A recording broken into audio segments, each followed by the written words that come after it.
शेखर ई study में आप सभी का स्वागत है।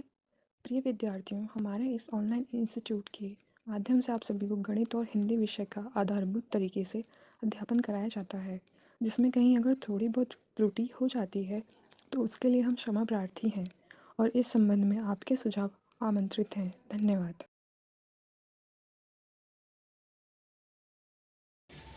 हेलो दोस्तों, मैं शेखर स्वागत करता हूं आपका अपने YouTube चैनल शेखर ई स्टडी पॉइंट पर। दोस्तों, सामान्य गणित की कक्षाएं चल रही थी।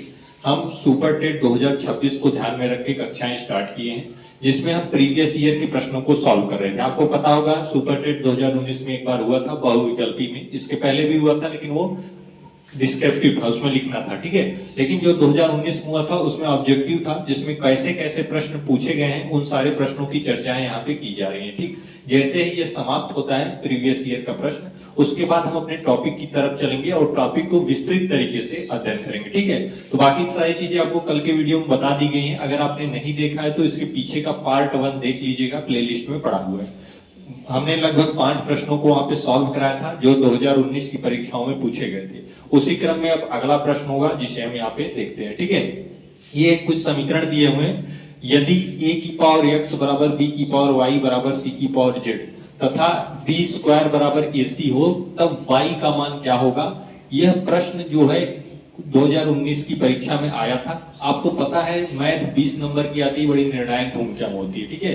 तो ऐसे जो प्रश्न है ये बहुत ज्यादा कठिन तो नहीं कह सकते, थोड़ा सा अगर आप अभ्यास किए होंगे तो आसानी से सॉल्व कर ले जाएंगे। जैसे मैं इसको सॉल्व करके आपको बताता हूँ।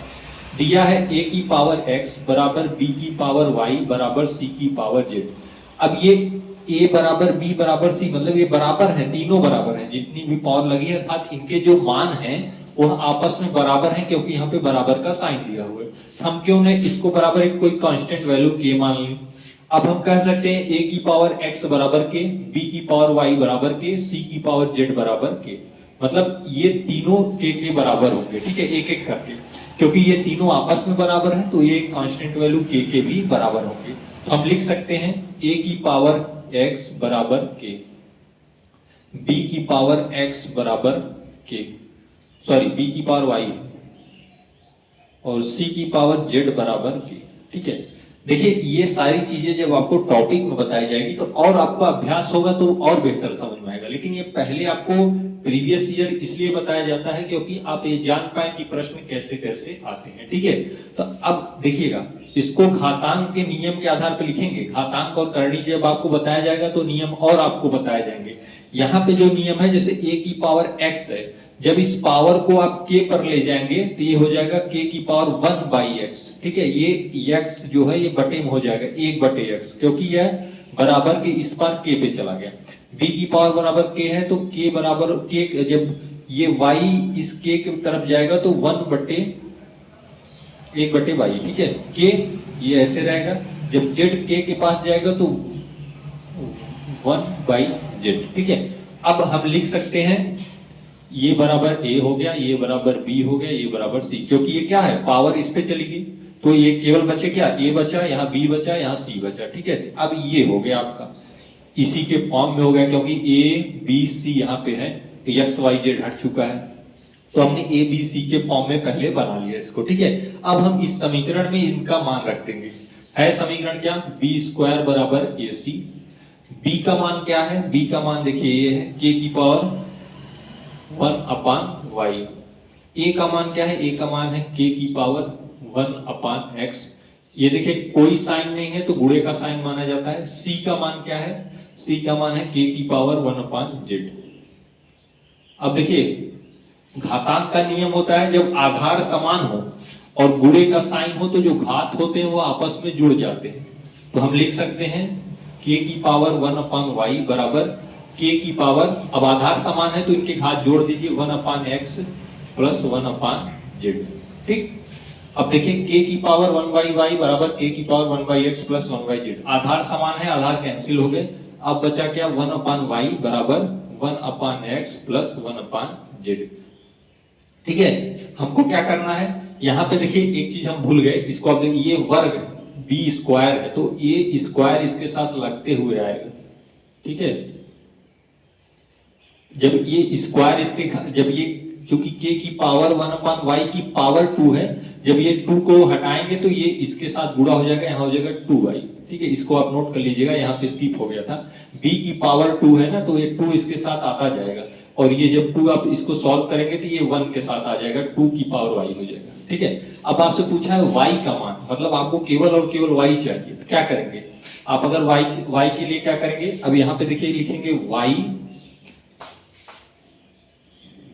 2, इसका देखिए एलसीएम ले लेंगे तो क्या होगा, x और z एलसीएम होगा, z का गुणा इसके साथ होता है z प्लस x का गुणा इसके साथ x। ये एलसीएम का रूल है, जब आधार असमान है तो दोनों का गुणा करके एलसीएम लिया जाता है। क्योंकि यहाँ पे कोई संख्या नहीं है, आप इनको x इंटू जेड लिखेंगे, उसके बाद x आधार में है तो x कैंसिल हो जाएगा, z यहाँ आ जाएगा, z आधार में है z कैंसिल हो जाएगा, तो ये x यहाँ आ जाएगा, z प्लस x। ठीक है, लेकिन हमको क्या करना है, y का आंसर निकालना है, तो हम y की तरफ जाएंगे, हम लिखेंगे 2/y बराबर z प्लस x, या x प्लस z रखिए, एक ही चीज है। ठीक है, अब y जाना है तो y का यहाँ पे देखिए, जब अंश और हर के रूप में संख्याएं हो दोनों तरफ और बराबर बीच में हो तो तिरछा गुणा होता है, मतलब क्रॉस, इस तरीके से। तो ये y इसके साथ हो जाएगा, y z प्लस x है, चाहे आप इसे x प्लस z लिखें, एक ही मतलब होता है दोनों तरफ का, 2xz। y का मान पूछा है, y का मान, तो y यहीं रहने दीजिए, जब ये इस पार ले जाएंगे तो इसके बटे हो जाएगा, मतलब आप क्या लिख सकते हैं, y बराबर, आप लिख सकते हैं y बराबर 2xz बटे x प्लस z। ये आपका आंसर हुआ। ठीक है, ये आपका क्या हो गया, आंसर हो गया। तो थोड़ा सा ये, क्योंकि आपको एक एक करके इसको सॉल्व करना था, इसलिए आपको यहाँ तक आना पड़ा सारी क्रियाएं करते हुए। ठीक है, अगर आप ऐसे प्रश्न सॉल्व करे होंगे तो ये चीजें आपको करके लिखने की जरूरत नहीं है, यहीं से आप सीधे मान रखिए, यहाँ तक पहुंचिए, 1 2 3 लाइन में अधिकतम हो जाएगा। ठीक है, तो इस तरीके के प्रश्न आपकी पीछे की परीक्षाओं में पूछे गए हैं, इसी तरीके से मिलते जुलते प्रश्न आपके आगे की परीक्षाओं में भी आ सकते हैं। आइए अगला प्रश्न देखते हैं। देखिए अगला प्रश्न है, x की पावर 2 माइनस y की power 2 minus 9z square plus 6yz का गुणनखंड है। मतलब इसका गुणनखंड आपसे पूछा है कि इसका गुणनखंड क्या होगा। ठीक है, आपको ध्यान देना है, इसको सॉल्व करना है एक एक तरीके से, कैसे कैसे होगा आप समझने का प्रयास करिएगा, मैं बता रहा हूं। देखिए अब इतने का तो एक साथ आप सॉल्व नहीं कर सकते, जरूर इसमें कोई ना कोई रूल फॉलो करेगा जिसे आप देखेंगे। पहले तो x की पावर 2 आप वैसे लिखिए। अब यहां पे देखिए इतनी चीजों में a का वर्ग प्लस b का वर्ग प्लस 2ab, या a का वर्ग प्लस b का वर्ग माइनस 2ab का फार्मूला बनता है। ठीक है, चाहे जो उसमें लग जाए, चाहे प्लस का लगे चाहे माइनस का लगे, आपको बस देखना है कि कौन सा फार्मूला इसमें लग सकता है। ठीक है, उसी फार्मूले को आप लगाएंगे। तो यहाँ पे सबसे पहले बाहर माइनस है, इसलिए जब माइनस बाहर लेके जब इसे ब्रैकेट लगाएंगे तो ये होगा y स्क्वायर। अब ये चूंकि माइनस आपने बाहर ले लिया तो माइनस माइनस ये प्लस हो जाएगा, प्लस 9z स्क्वायर, और ये प्लस है तो माइनस बाहर चला गया तो प्लस से ऋण ऋण हो जाएगा। ठीक है, 6yz, ये ब्रैकेट बंद हो गया। ठीक, क्यों ऐसा हुआ आप जानते हैं कि देखिए जब चिन्ह बाहर ले लेते हैं, ब्रैकेट के अंदर सारे समीकरण कर देते हैं तो ये चिन्ह बदलने लगते हैं, माइनस था तो प्लस हो गया, प्लस है तो माइनस हो गया। ठीक है, इस चीज को ध्यान रखेंगे, आगे भी आपको जब बताया जाएगा तो ये सारी चीजें आपको अच्छे से और समझ में आने लगेंगी। ठीक, क्यों ऐसा होता है। अब देखिए फार्मूला बन रहा है a का स्क्वायर प्लस b का स्क्वायर माइनस 2ab का। ठीक है, ये आपका फार्मूला होता है, a square plus b square minus 2ab। इसको आप लिख सकते हैं a माइनस बी का होल स्क्वायर, ये फार्मूला होता है जिसे याद किया जाता है। a माइनस बी का होल स्क्वायर क्या होता है, a square plus B square minus 2ab। यही सेम चीज देखिए बन रही है, a की जगह y है, b की जगह z है, और 2ab की जगह yz है। ठीक है, तो इसको इस रूप में है तो इस रूप में हम लिखने का प्रयास करेंगे। a की जगह क्या है, y है, तो हम लिखेंगे y, माइनस b की जगह क्या है, z है, लेकिन 9 भी साथ है, 9 साथ है, वर्ग है, तो हम इसे ऐसे लिखेंगे 3z का होल वर्ग। ठीक है, अब अगर आप इसे, चूंकि a माइनस बी के फॉर्म में हो गया, अब जब आप इसे ओपन करेंगे तो यही आना चाहिए, आप करके देख भी लीजिए। अब देखिए y है तो जब इसको ओपन करेंगे तो y का वर्ग, ठीक, y का वर्ग और चूंकि जब माइनस है वर्ग करेंगे तो 2 माइनस मिलके प्लस हो जाएंगे, और वर्ग करेंगे तो 3 का वर्ग क्या होता है 9 होता है, तो जेड है तो जेड स्क्वायर लिख देंगे। अब अभी अगला फार्मूला क्या है -2ab, मतलब -2, तो 2 गुणे वाई ए हो गया, बी क्या है 3z, ठीक। तो अब जब इसे गुणा कर देंगे तो हो गया आपका Y square plus 9z square minus 3 2 6yz। देखिए यही चीज आ गई यहाँ पे, ठीक है। तो ये तो मैंने आपको समझाने के लिए बताया, इसको आप नहीं लिखेंगे, इतनी चीजें आपको नहीं लिखनी है, ये आपको केवल समझाने के लिए बताई गई है, ठीक है, इसको आप नहीं लिखेंगे। तो अब देखिए, अब ये हो गया इसका, इसकी जगह हमने ये लिख दिया, आगे आपका एक्स स्क्वायर जो का त्यों उतार दिया, ठीक है। अब देखिएगा ये भी एक फार्मूला होता है, ये इतना चीज, इसको a मान लीजिए a का वर्ग, और इसको पूरे को b मान लीजिए तो माइनस b का वर्ग। आप जानते हैं फार्मूला होता है a का स्क्वायर माइनस b का स्क्वायर बराबर क्या होता है, होता है एक कोष्टक में a का a प्लस b और दूसरे कोष्टक में a माइनस b। सेम यही चीज यहाँ पे है, देखिए a का स्क्वायर और b का स्क्वायर है, तो इसी फॉर्मूले को इसमें लगा दीजिए, इस वाले में। तो एक कोष्टक में a प्लस b के साथ इसे लिखिए, a की जगह x है, प्लस b है तो यहाँ पे प्लस b की जगह क्या है y माइनस 3z, ठीक है, एक कोष्टक में। दूसरे कोष्टक में माइनस के साथ लिखिए x माइनस, जब ये माइनस साथ लिखेंगे तो ये हो जाएगा y, लेकिन जब ये माइनस लिखेंगे तो अंदर वाला प्लस हो जाएगा 3z, क्योंकि माइनस माइनस क्या होता है प्लस हो जाता है, ठीक है। अगर अंदर माइनस है, जब ये माइनस ओपन होगा तो ये प्लस कर देगा, ठीक है, और प्लस के साथ लिखेंगे तो वो चिन्ह यूं ही रहेगा। तो एक कोष्टक में a प्लस बी, एक कोष्टक में a माइनस बी, यही आपका आंसर हो गया। मतलब इसका गुणनखंड क्या होगा, इसका गुणनखंड ये होगा।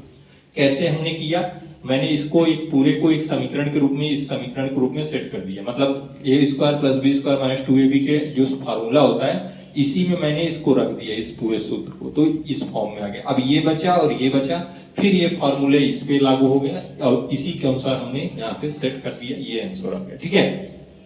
तो इस तरीके के प्रश्नों को ऐसे ही सॉल्व करते हैं। आइए अगला देखते हैं, ये किस मान के लिए असमीका b स्क्वायर प्लस 8b ये बड़ा या बराबर 9b प्लस 14 से, मतलब आपको विकल्प से ही लगाना है, इसलिए मैंने आपको विकल्प रखा हुआ है इसमें कि आपको विकल्प के अनुसार इसे सॉल्व करना है। मतलब आप पहले प्रश्न समझिए क्या कह रहा है, कह रहा है कि b के किस मान के लिए b स्क्वायर प्लस 8b बड़ा है या बराबर है 9b प्लस 14 से। मतलब आपको इस समीकरण को संतुष्ट करना है किससे, इन विकल्पों से। कोई भी एक विकल्प इसमें लागू होगा जो एक पक्ष इसको और एक पक्ष इसको क्या करेगा, या तो इसको, इस पक्ष को बड़ा सिद्ध करेगा या इस पक्ष को, इस दोनों को बराबर सिद्ध करेगा। मतलब b के दो मान होंगे, एक इधर रखा जाएगा एक इधर रखा जाएगा। देखिए हर विकल्प में b के दो मान दिए हैं, एक में दिया है, पहला विकल्प क्या दिया है, b या बड़ा है किससे -5 से, दूसरा b या तो छोटा है या बराबर है किससे 4 से। इसका जब दो साइन ऐसे लगे हो, देखिए जब ऐसे साइन लगे हो तो एक इसका मतलब होता है जिस तरफ मुंह खुला होता है उस तरफ की संख्या को बड़ा बताया जाता है, लेकिन अगर ये भी नीचे खींचा हो तब आप कह सकते हैं या तो यह संख्या बड़ी होगी या यह संख्या बराबर होगी, ठीक है, दोनों या तो बराबर होगी या यह बड़ी होगी, क्योंकि दो साइन लगा हुआ है। अब यहाँ पे देखिए केवल एक साइन लगा है तो आप कह सकते हैं क्या, b बड़ा होगा किससे -5 से, लेकिन यहाँ पे क्या कहेंगे b, अब ये मुंह किधर खुला है 4 की तरफ खुला है, तो आप कहेंगे b छोटा होगा 4 से, लेकिन एक साइन ये भी लगा है तो या तो छोटा होगा या b बराबर होगा 4 से। उसी तरीके से b बड़ा होगा या बराबर होगा किससे 5 से, b छोटा होगा या बराबर होगा किसके -4 से। यहाँ भी देखिए b के दो मान है, लेकिन लिखने का तरीका अलग है, b या तो बड़ा होगा या बराबर होगा -4 से, b या तो छोटा होगा या बराबर होगा किससे 5 से। तो दोनों b के मान इनमें आपको लगाने हैं जो विकल्प से यह संतुष्ट हो जाए कि यह पक्ष उस पक्ष से बड़ा है या बराबर है, ठीक है। तो हालांकि आपको एक एक लिख के ट्राई करने होंगे, मैं आपको सीधे बताता हूं, आप यह मान रखिएगा, यह मान आपको समीकरण को संतुष्ट कर देगा। एग्जाम में चूंकि आप बहुत अगर अभ्यास किए होंगे तभी आप यहां से पकड़ पाएंगे जल्दी कि कौन सा मान रखना है, नहीं तो आपको एक एक करके तीनों रखना पड़ेगा, बड़ा समय लगेगा। तो मैं आपको ऐसे तरीका बता देता हूं कैसे किया जाता है। अब देखिए अगर मैं इस मान को रखता हूं b बराबर बड़ा, b बड़ा 5 या बराबर 5, b छोटा -4 या बराबर -4। ठीक है, तो b की जगह क्या रखें, एक मान इसका रखें 5 का वर्ग धन 8, b क्या है फिर 5 है। अब हम बड़ा या बराबर लें 9, अब 5 नहीं रखेंगे, अगला मान रखेंगे, b का मान क्या रखेंगे -4 प्लस 14। देखिए 5 का वर्ग 25 होता है धन 8 5 में 40 होता है, ये बड़ा है या बराबर है 9 4 में 36 होता है प्लस 14 होता है। 40 50 60 65 हो गया, या तो बड़ा है या बराबर है।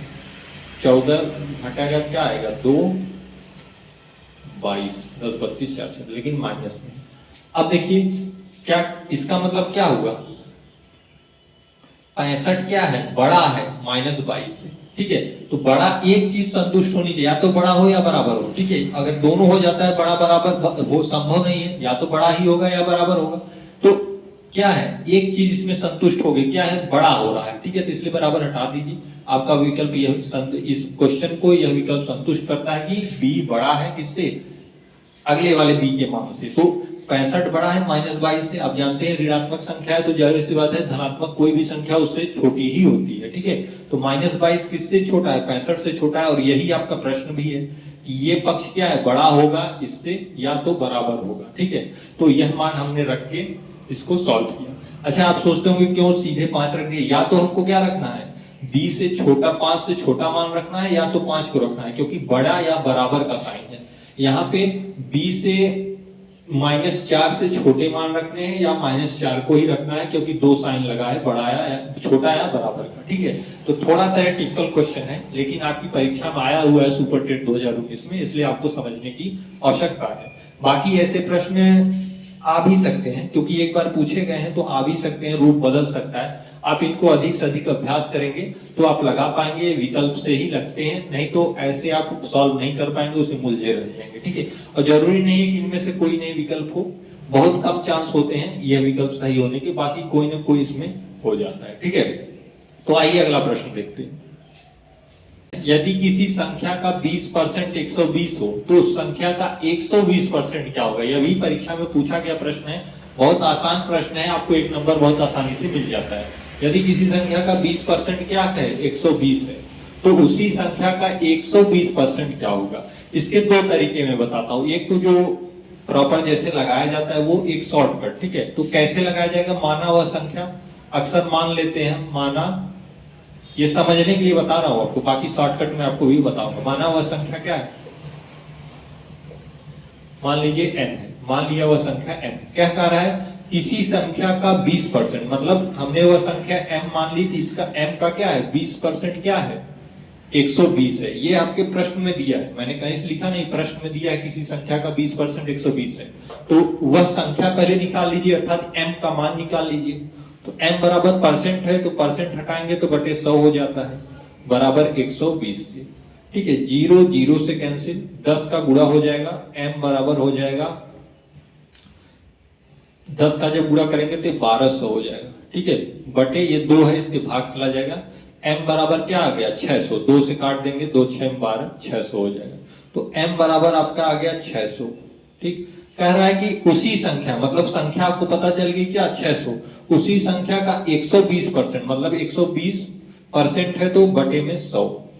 जब 100 कर देंगे 0 0 से कट जाएगा, 12 गुणे 6 करेंगे तो आएगा 72, और एक 0 बचा है इसको लिख देंगे, मतलब उसी संख्या का 120% क्या होगा 720 होगा। ठीक है, ये आपका आंसर हो गया। जो एक प्रॉपर तरीका होता है उससे मैंने लगाया, मैंने संख्या m मान ली, कहा है m का 20%, m का 20% 120 है, तो m का मान हमने निकाल लिया, m का वैल्यू निकाल लिया मैंने, क्या आ गया 600 आ गया। अब कह रहा है कि उसी संख्या का 120% क्या होगा, तो 600 जो आया है इसी का 120% निकाल लेंगे तो आपका आंसर आ जाएगा। ठीक है, अब अच्छा एक तरीका और कैसे लगाते हैं, कहा है किसी संख्या का 20% 120 है, तो आप सीधे सीधे लिखिए 20% का मान क्या दिया है 120 दिया है। 20% का मान 120 है तो आप कह सकते हैं 1% का कितना है। जब आप 1% का मान निकालेंगे तो 120, ये 20 इसके भाग में चला जाएगा। 1% का मान कितना है 6 है, तो जब 1% का मान 6 है तो पूछा क्या है 120% का मान क्या होगा, तो 120 का गुणा कर दीजिए। 120% का मान क्या होगा 6 गुणे 120, क्या आ जाएगा 12 6 में 72। यही आंसर आपका यहाँ भी है, यही यहाँ भी है। 720 यहाँ भी है, 720 यहाँ। ये लगाने का थोड़ा शॉर्ट ट्रिक है, ये टर्म जैसे है जैसे आपको प्रॉपर हल किया जाता है। अगर आप ये इस तरीके के सॉल्व किए होंगे तभी आप इसको तुरंत समझ पाएंगे, नहीं तो आप पहले इसको समझिए तब वहां जाइए। ठीक है, 20% मान 120 है तो 1% का मान 6, तो जब 1% का मान 6 पता चल गया तो 120 का निकाल लीजिए 72। वही चीज आ गई, सेम तुरंत आ गई। ठीक है, ऐसे समय भी बचता है। आइए अगला प्रश्न देखते हैं। देखिए एक प्रश्न दिया है, ये फार्मूला मतलब सूत्र पे आधारित है, बहुत आसानी से लग जाता है। ठीक है, एक आयत की लंबाई में 25% की वृद्धि होती है, उसकी चौड़ाई को कितने प्रतिशत घटा दिया जाए ताकि उसका क्षेत्रफल एक समान बना रहे। एक बार क्या हो रहा है, एक बार हो रहा है वृद्धि, कह रहा है अब चौड़ाई को क्या करे घटा दे। मतलब एक बार वृद्धि हुई है, दोबारा अगर किसी चीज में आपने वृद्धि की है तो फिर पिछली अवस्था में आने के लिए उस वृद्धि को आप घटाएंगे तभी पिछली अवस्था में आ जाएंगे। तो कितने प्रतिशत घटाया जाए यही पूछ रहा है। ठीक है, अगर किसी चीज में जैसे मान लीजिए कोई चीज है, अगर इसमें कोई इतनी वृद्धि हुई है तो पूर्व अवस्था में तो ये थी, अब ये वृद्धि हुई है, अब हमें पूर्व अवस्था में आना है तो इस चीज को किसी न किसी तरीके से घटाना होगा तभी पहले हम आ पाएंगे। ठीक है, तो वही पूछ रहा है इस तरीके, क्योंकि आप समझ पाए इसलिए मैंने ऐसा उदाहरण दिया। एक आयत की लंबाई में क्या किया 25% की वृद्धि कर दी, अब चौड़ाई में उससे कितने प्रतिशत कमी करनी होगी कि क्षेत्रफल वही बना रहे जो पहले था। वृद्धि करने से पहले जो क्षेत्रफल था वो उसको घटाने के बाद भी वही बना रहे, कोई परिवर्तन न आए। फार्मूला होता है R/100 प्लस R इंटू 100, ये फार्मूला होता है। इसी को आप याद कर लीजिए, ऐसे प्रश्न एकदम आसानी से लग जाएंगे। ठीक है, अच्छा अगर मैं यहाँ प्लस और माइनस दोनों लिख दूं तो आप इसे समझिएगा, जब ऊपर वृद्धि हो तो आप केवल प्लस का फार्मूला लगाएंगे, अगर ऊपर कमी नीचे वृद्धि पूछे तो आप यहाँ पे माइनस कर देंगे। ठीक है, जब ऊपर कमी हो नीचे वृद्धि हो तो माइनस लगाएंगे, अगर ऊपर वृद्धि हो नीचे कमी हो तो यहाँ पे प्लस लगाएंगे। ठीक है, तो यहाँ क्या है वृद्धि हो रही है इसलिए यह वाला फार्मूला लगेगा। आर का मान क्या है 25 है, यही आर है आपका, तो 25/100 प्लस 25 इंटू 100, ये हो जाएगा 25/125 गुणे 100। 25 4 में 100, 25 5 में 125 होता है, 5 2 में 10 होता है, ये आ गया 20%। ये आपका आंसर होगा। ठीक है, अगर 25% की वृद्धि होती है लंबाई में तो चौड़ाई को हम 20% घटा दें तो आयतन क्षेत्रफल क्या होगा समान हो जाएगा। ठीक है, फॉर्मूला आपका ये है। कब प्लस माइनस लगता है मैंने ये भी आपको बता दिया, तो इस तरीके से आप सॉल्व करेंगे 20% क्या होगा आपका आंसर हो जाएगा। ठीक है, तो ऐसे प्रश्न ऐसे ही लगाए जाते हैं। आइए अगला देखते हैं। अगला प्रश्न कह रहा है 3 संख्याओं का योग 98 है, यदि पहली और दूसरी के बीच अनुपात 2:3 तथा दूसरी और तीसरी के बीच अनुपात 5:8 है, तब दूसरी संख्या ज्ञात कीजिए। अब ये अनुपात अनुपात का क्वेश्चन है, 3 संख्याएं दिया है। ठीक है, पहले देखिए क्या कर रहा है, 3 संख्या, मान लीजिए कोई पहली संख्या है, ये दूसरी संख्या है, ये तीसरी संख्या है। अब इसके नीचे संख्या लिखिए क्या है, 3 संख्याओं का योग 98 है, मतलब ये प्रश्न में दिया हुआ है यदि पहली और दूसरी के बीच अनुपात इतना है। पहली और दूसरी मतलब पहली और दूसरी के बीच अनुपात क्या है 2:3, ये पहली हो गई ये दूसरी हो गई। ठीक है, दूसरी और तीसरी के बीच अनुपात 5:8 है, अब दूसरी ये हो गई तीसरी ये हो गई, क्योंकि ये दिया हुआ है प्रश्न, दूसरी और तीसरी के बीच अनुपात 5:8 है, तो दूसरी यह है तो 5 यहां लिखेंगे और तीसरी यह है तो अनुपात 8। अब इनको 3 संख्याओं में ही बदलना है। संख्या कितनी 4, देखिए 2 यहाँ है 2 यहाँ है, लेकिन जिक्र केवल 3 ही संख्याओं का है। 3 संख्या में कैसे बदलेंगे, 5 का गुणा इसके साथ, फिर 5 का गुणा इसके साथ, फिर 8 का गुणा इसके साथ, तो 5 2 में 10, 5 3 में 15 और 8 3 में 21, 24, 8 3 24।